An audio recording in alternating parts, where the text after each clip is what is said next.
Hi and welcome to another preview video of the IXEG 737-300. No, it's not going to be out for Christmas, but at least I wanted to have another little video for your viewing pleasure to help you pass the time until we finally get to finish it. We've been working some more. Let's see if you can spot some things that we did that look different from the other videos. We're here in northern Germany on a flight to Hamburg at 7,000 feet, passing through some clouds here in the early morning.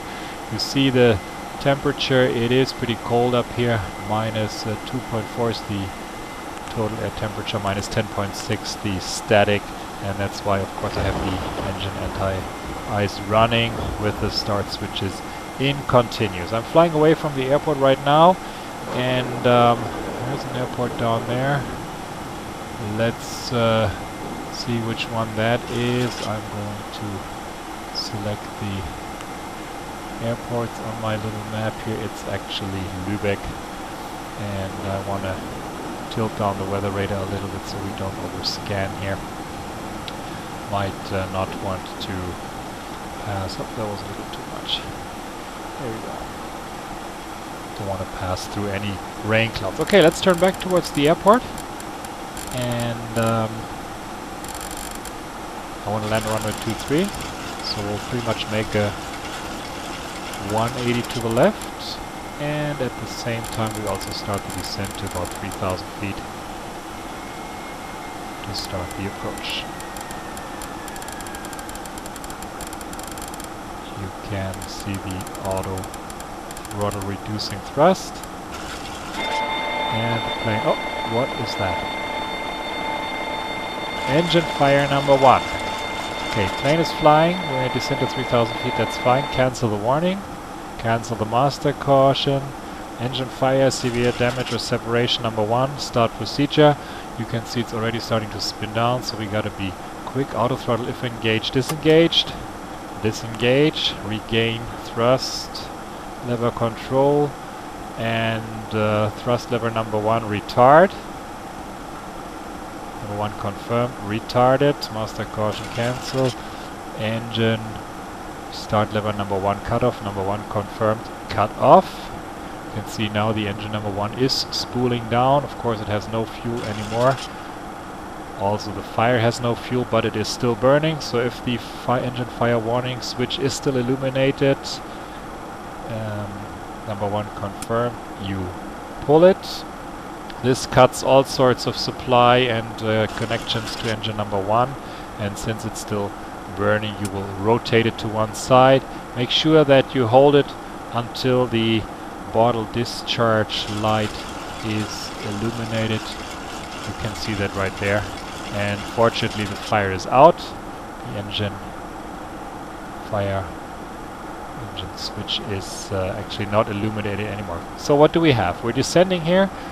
Passing 4,300, engine number 1 is shut down and secured, and getting a lot of ground return here. So let's raise the scan a little bit. Of course, now that we level off at 3,000 feet, I'm going to have to manually add some thrust again, and this will, I'm doing it right now, you can see it, this will spool up engine number 2 and create some yaw as only one engine is working. And of course you can see that the E80i is in monochrome. If you look up here you see why.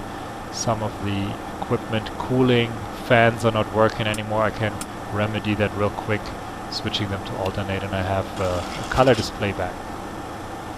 So there comes the difficult part as I level off at 3,000 feet, and the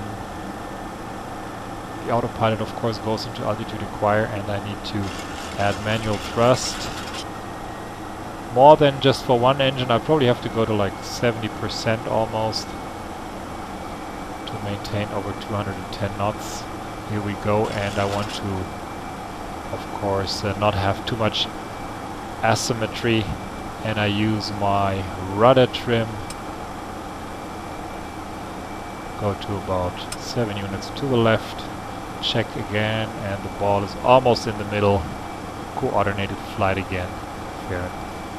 So next would be getting the plane ready to land with a single engine. You'd have to use the flap inhibit switch. You'd have to configure the plane's pressurization for flying with only one engine, and of course you would turn off the one engine anti-ice that you don't need anymore. Most importantly, start the APU to get all these systems powered that you see are currently off, because generator bus number 1 is not working anymore.